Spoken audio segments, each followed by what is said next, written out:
Honorable chairs, respect Honorable Speaker.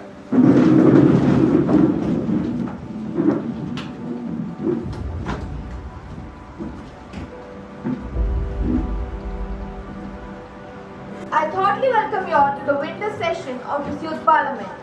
This session would be a very fruitful one as we all have gathered here to discuss important issues concerning the nation.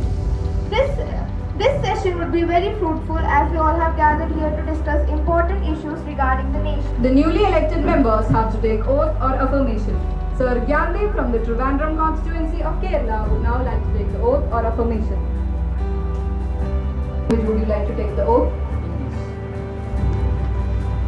I, Gyandev, have been elected a member of House of the people to swear in the name of God, solemnly affirm that. Staff from the Samba constituency of Jammu and Kashmir would now like to take the oath or would you like to take the oath or affirmation? Oath please. In which language would you like to take the oath? मैं दीपिका भगत चुनी गई member बन के youth parliamentary पर ईश्वर के नाम पर शपथ लेती हूँ कि मैं विधि द्वारा स्थापित भारत के संविधान के प्रति सच्ची। We now move on to the question now. Question number 101. Honorable Speaker Madam, India has a set of system of government consisting of state government and union government. Elections to the 8 state legislatures and 8 union presidents besides the parliament is a mammoth exercise. They can price very expenditures and voting days. This is in addition to the local body elections. In this context, I would like to ask the government to madam whether the government is planning to bring about one nation, one election policy.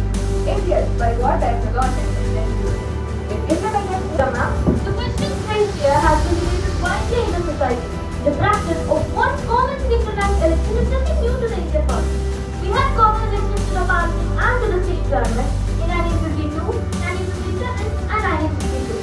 However, this practice was discontinued when some state governments were reserved for completing the 5-year term, that is in 1962 and 1963. As for now, the government has not set any time frame. Now, it's well acknowledged that conducting elections is a mammoth exercise that requires thousands of crores. The main advantage is saving the recurring cost of exchange and time spent on elections. Other advantages include it helps keep a check on poll and party expenses and saves public money. It reduces the burden on administrative setup and security. It solves governance issues. The government may fall before completing its 5-year term that may require an immediate enhanced security in double quantity. Because despite challenges, the greater good demands bolder reforms. Because justice must prevail in the courtroom, in the ground, and in every corner. any supplementaries? Honorable Speaker, in the most cutting angle of one nation, one election policy, we must also debate the practice of one candidate participating for 2 seats in one election. If not, the election has to be conducted again to the vacated seats. So my question to the Honorable Ministry of Law and Justice would be, the government committee in act or law to prevent one candidate from participating for 2 seats in one election. We love such practices that go against the spirit of one nation, one election. Any more supplementaries? No supplementaries. Moving on to the next question. Question number 102. Honorable Speaker Ma'am, I would like to ask this question to the defense minister. In light of recent terrorist attacks in Pahalgam and other parts of the country, what steps are being taken to ensure national security and defense preparedness against terrorist attacks and challenges faced by the Indian Armed Forces? How will the defense personnel protection, modernize equipment, promote Indian process, and streamline procurement process by utilizing allocated funds effectively? Clearly and diplomatic outrage. India emphasized self-reliance in defense manufacturing, adopted calibrated responses, and demonstrated strength. To address the personnel shortages, we have introduced technical schemes to recruit and retain talented youth. We are investing in cutting-edge technology, including reduce our dependence on our foreign suppliers and boost our domestic industry. We have increased our defense budget by 9.5% to 6.81 lakh crores. We are streamlining defense procurement, enhancing transparency and promoting efficiency. We will ensure effective utilization of allocated funds, prioritizing defense spending and optimizing resource allocation. I assure the House that the defense ministry is deeply committed in building a strong and capable defense force, reduce our dependence on our foreign suppliers and boost our domestic industry. We have increased our defense budget by 9.5% to 6.81 lakh crore. We are streamlining defense procurement, enhancing transparency and promoting efficiency. We'll ensure effective utilization of allocated funds, prioritizing defense spending and optimizing resource allocations. I assure the House that the Defense Ministry is deeply committed in building a strong and capable defense force. Defense Minister provide more specific details on the progress made so far on Agnipath scheme and any challenges faced during the implementation of the scheme. Additionally, how do you plan to ensure that the scheme aligns with the long-term needs of the armed forces and improves the solution to personnel shortage? The Defense Minister, please follow.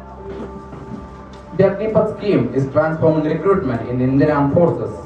As of now, we have seen a positive response as many youth is trying to join this through the new model. About 20,000 Agniveers has been enrolled in the first batch. The training program is designed to equip Agniveers with necessary skills and knowledge. The scheme will bring fresh talents and perspectives benefiting the armed forces long term. We have faced initial challenges including career progressions and short-term engagement. However, we are addressing these through ongoing engagement with stakeholders. The Agnipath scheme will play a significant role in shaping the future of the armed forces, ensuring they will remain modern and formidable. Like this. The Home Affairs Minister, please follow. Honorable Speaker and the members of the House.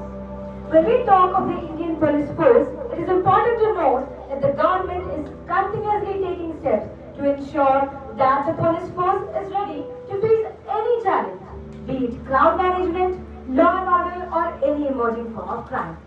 One such measure is the creation of a This aims to strengthen the intelligence and coordination across all states of India.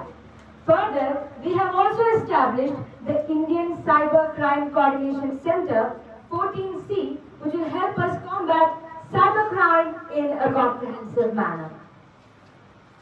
Police force as well. Yet, women still remain underrepresented. What are the necessary steps taken by the government to increase the representation of women in these forces? A lot of promises for the people, like development, like Sabka Saath, Sabka Vikas, and corruption free India. But more than a decade later, let us ask, where are we? Let's talk about the economy. The government boasts about the आज भारत विकसित भारत की ओर दौड़ रहा है। आज भारत चंद्रयान से चांद तक और यूनिकॉर्न से स्टार्टअप तक की कहानी लिख रहा है। जो सिर्फ ताने देते हैं वो देश आगे नहीं बढ़ाते, जो संकल्प लेते हैं वो देश आगे बढ़ाते हैं। अब मैं इकोनॉमी की बात करती हूँ। हाँ, हम अपने जीडीपी की फिगर्स पे गर्व करते हैं, पर इसके पीछे digital startup India, skill India, make in India, PM मुद्रा योजना जैसी एक लाखों स्कीम्स है जिन्होंने लाखों लोग और करोड़ों पीएम आवास योजना, उज्जवल, जनधन, ये एक ऐसे कदम है जिन्होंने लाखों लोगों के जीवन को बदला है। फ्यूल प्राइसेस, ये ग्लोबल इम्पैक्ट है। Any supplementaries? Honorable Speaker Ma'am, सीमाओं के पार भी भारत का नाम गूंजता है और फायरवॉल्स के पीछे भी भारत सुरक्षित है। आज जंग सिर्फ गोलियों से नहीं, बल्कि विषाणु, तथ्य रहस्य उद्घाटन और गलत सूचना से लड़ी जा रही है। भारत का सुरक्षित रहना हर नागरिक की प्राथमिकता है। माननीय प्रधानमंत्री जी, आपसे मेरा सवाल ये है कि आपकी सरकार ने सीमा और रक्षा के क्षेत्र में क्या प्रमुख कदम उठाए हैं? The Prime Minister, please follow. Honorable Speaker Ma'am, देश पे खड़े जुबान हमारे भारत का जीवित इतिहास है और हमारी सरकार ने इनके लिए केवल वचन नहीं, कार्यों का भी सहारा लिया। गालवा में जवाब दिया, बालाकोट में प्रहार करा और उरी के बदले सर्जिकल स्ट्राइक से दुश्मन को घातक संदेश दिया। पहले जहां सरकारें बुलेट प्रूफ जैकेट तक नहीं दे सकती थी, हमारी सरकारों ने ऐसी करोड़ों जैकेट को डिस्ट्रीब्यूट करा। वन रैंक वन पेंशन जो 40 साल के अधूरा सपना था, हमारी सरकार ने उसको सम्मान दिया और उसको साकार करा। और आखिर में मैं कहना चाहूंगी, सुरक्षा हमारी शान है और वीर जवान हमारी पहचान है।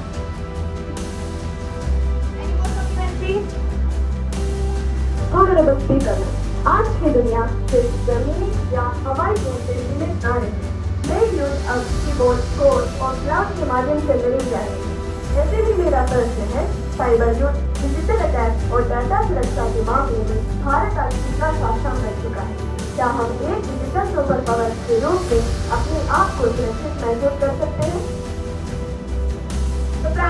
Please follow. साइबर स्पेस में अब तक सेना की वजह से नहीं, कोड की वजह से होती है, लेकिन इससे भी भारत सक्षम आया है। Data protection bill, air based alert system और साइबर ऑपरेशन से भारत ने बताया है भारत मिलिट्री सक्षम नहीं बल्कि डिजिटली सेना के जैसे तैयार भी है। जो कल तक भारत को ऑफलाइन समझते थे, आज साइबर दुनिया में उसके प्रभाव की बात करते हैं। न डाटा लीक होने देंगे, न धरती छीनने देंगे। हर रक्षा के क्षेत्र में भारत एक अग्निबाण है। भारत दोनों की ताकत में प्रमाण है। भारत अब सुरक्षित नहीं, भारत सर्वशक्तिमान है। जय Hind. Any more supplementaries? No supplementaries. Moving on to the next question. Question number 105. Honorable Speaker Madam, drug addiction is silently destroying the lives of thousands of youth in small towns and rural India. Yet, access to proper de-addiction facilities remains limited.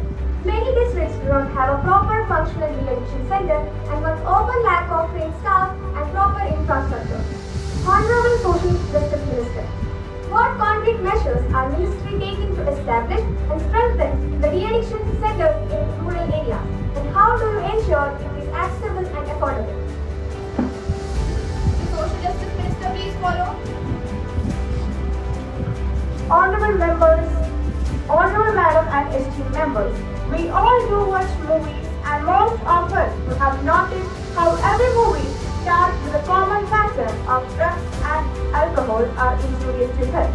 This is a small measure taken by the government from the early 2000s to ensure that in every mind is implied drugs is something dangerous. In our country, de-addiction counseling are provided even in the primary health care centers. Every school are provided with a counselor to demotivate and educate children about the ugly face of drugs. It's not always the good who do drugs, but rather it's the youth who is searching for an emotional support. So, we set up many programs like Jerimane to ensure everybody is heard and everybody got an opportunity. There are about 340 de-addiction centers in India which is supported by our ministry. For instance, Nasha Mukt Bharat Abhiyan focuses on 372 most vulnerable districts in India with our a massive community of 8,000 volunteers. There are police wings to find out the drug dealers and admit them in rehabilitation centers. The Ministry of Social Justice will always demand for the village. Any supplementary? Honorable Speaker Madam, I would like to ask the Social Justice Minister about the facilities that we have implemented for the disabled. As per the Education India, from the total population of 30 crore and about 23 crore people are disabled. Still, almost all public buildings, including government offices, do not have facilities for the differently abled ones. There are plenty of things to be made for making their life more easier. For instance, snacks, disabled-friendly toilets, lifts, parking facilities for them, etc. I would like to ask the Social Justice Minister about how far should they wait to have access to these places. Will the Minister be pleased to explain that the government has done for them? The Minister, please follow. Our ministry has implemented a scheme SIPDA for financially assisting the physically challenged people. I would like to point out that in 2017 April, under the Rights of Persons with Disability Act, it had been declared mandatory for every building to have a disabled-friendly environment. It's still in process and may take time as all Pakistan हमारे पड़ोसी होने के बावजूद भी हमेशा भारत के खिलाफ साजिशों में लगा रहता है, चाहे मुंबई अटैक हो या पुलवामा। पाकिस्तान ने हमेशा आतंकवाद का समर्थन किया और अब जब पूरी दुनिया आतंक के खिलाफ एकजुटी हो रही है, भारत भी एक नई सोच के साथ इस चुनौतियों का सामना कर रहा है। मेरे प्रश्न ये है कि क्या बताएंगे कि भारत ने पाकिस्तान के खिलाफ अंतर्राष्ट्रीय स्तर पर आइसोलेट करने के लिए क्या नीति अपनाई और यह नीति भारत की राष्ट्रीय सुरक्षा को कितना मजबूत बनाएगी? The External Affairs Minister, please follow. Seats are reserved for differently abled ones in every public transport. Special vehicles for them is being distributed under Panchayat with the help of NHFDC and ALINCO. UDID cards or unique disability cards are being distributed to access various schemes and its benefits. Parking for the physically challenged people is a new suggestion by the opposition, and our ministry will be considering it in the coming days. Any supplementaries? No supplementaries. Moving on to the next question. Question number 106. Honorable Speaker, ma'am, I would like to know from the Honorable Health Minister whether the National Rural Health Mission launched by the government to provide medical facilities to the villagers has received desired results or not. The Honorable Minister in one of his speeches said that he is going to make it mandatory for the doctors to work in the rural areas. So, question to the concerned minister is there any shortage of qualified doctors and paramedical staff? The Health Minister, please follow. Honorable Speaker, ma'am, and a member of the Youth Parliament. The total population of India is 114 crore. Out of 64.14% is belongs to rural population. The National Rural Health Mission was launched in the 12th April 2005. As the population increased, so the rural population for the doctors must provide for giving a proper healthcare facilities for the rural people. So, as this the efficiency of our government for providing a proper healthcare facility all people of our country. Any supplementaries?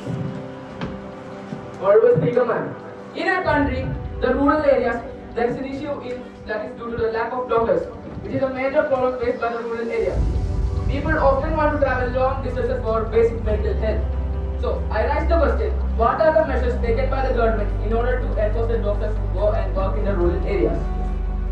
The Health Minister, please follow.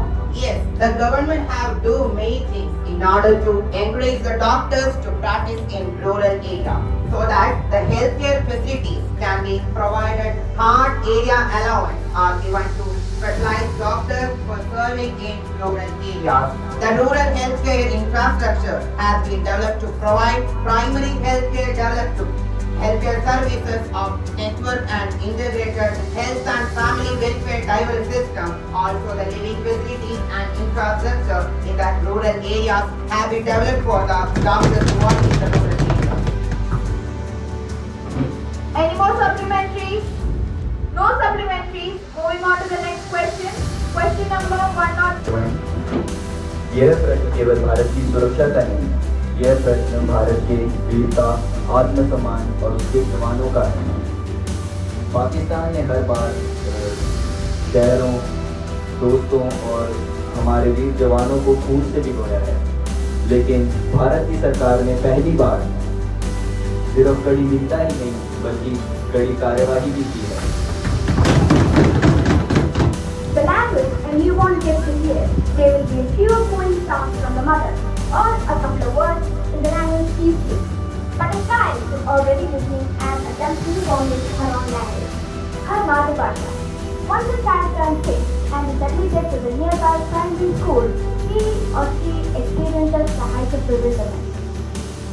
According to the National Education Policy 2020, students of the private schools are introduced to English at a much earlier age than students in government schools. Academic syllabus will be taught in the respective regional language of the government school students, widening the gap between sections of societies. Also, in the draft NEP released last year, a paragraph suggests that under the three-language formula, teaching or learning Hindi should be made mandatory in those states where it is not usually taught. Will the Minister of Education be pleased to draw light from the following? What does NEP say on teaching in mother tongue? Does this mean the language instruction will change English medium schools? Also, how will the students who are already comfortable in the medium of education they currently learn adapt to this change? And should students now learn all subjects in their mother tongue?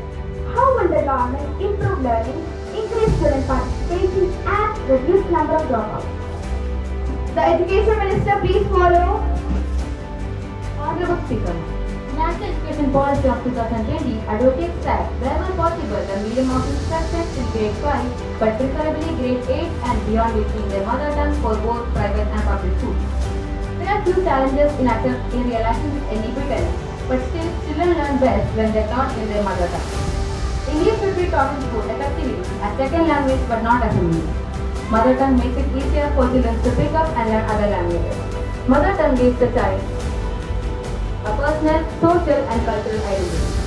Early schooling in a child's mother tongue is recommended in the new national education policy, can improve learning, increase the participation of children and reduce the number of dropouts.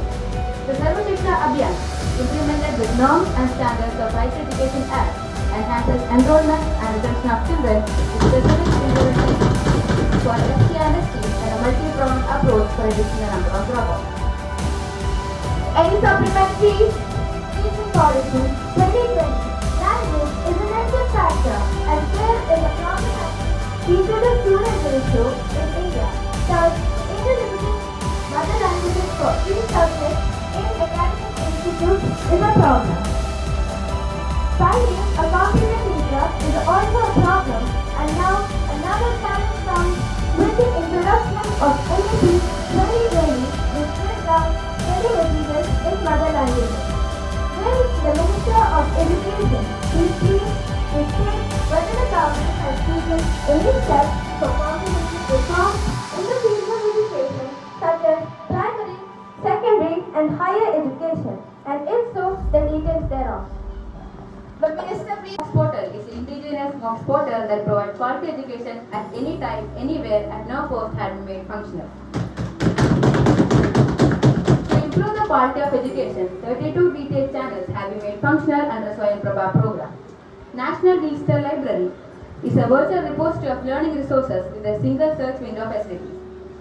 Unnat Bharat Abhiyan is a new initiative to make use of the knowledge base in the higher education institution for plugging the technological gaps in rural areas.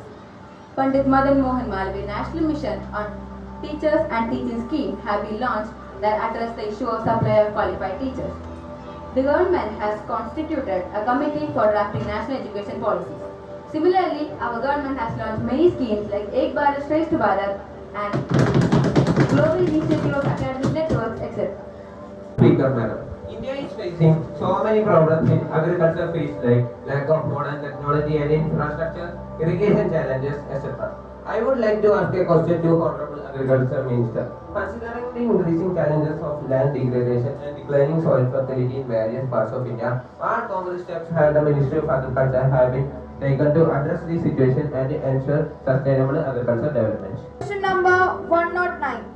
And respected members of the House, India is a land with vast natural resources, but land degradation caused by many factors like industrial pollution, overgrazing, and deforestation is a major threat. To prevent this, our government has adopted some measures. The first one is soil health card scheme. In this, the farmers are given a detailed report about the nutrient status of their soil, which will help in reducing soil exhaustion. Second one is promotion of organic farming. Schemes like Bharatiya Prakriti Krishi Paddhati and Paramparagit Krishi Vikas Yojana are encouraging farmers to shift to organic and zero budget farming. Next one is use of biofertilizers and biopesticides. Using eco-friendly inputs like biofertilizers and vermicompost will enrich the soil without affecting its microflora.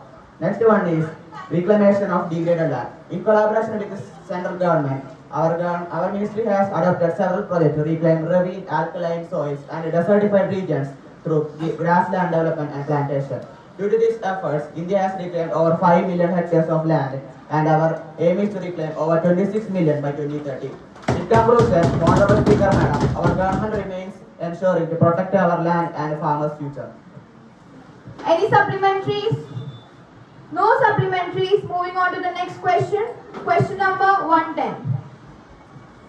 Honorable Speaker Madam, as representative of the youth, we are deeply concerned about the economic challenges facing our generation today. With rising inflation, uncertain jobs, markets, and increasing education costs, the aspiration of young Indians often feel out of reach.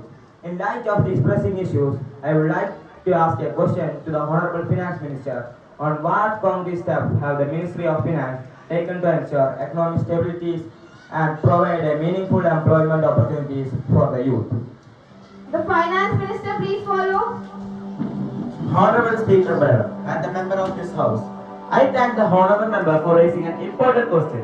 Our government has recognized that youth employment and economic stability are crucial pillars for national development. To address this, the Ministry of Finance is implementing a monthly prolonged strategy. We have increased the allocation for skill development programs under the mission of skill development. We were also hosting funding to youth, tens of future-ready jobs.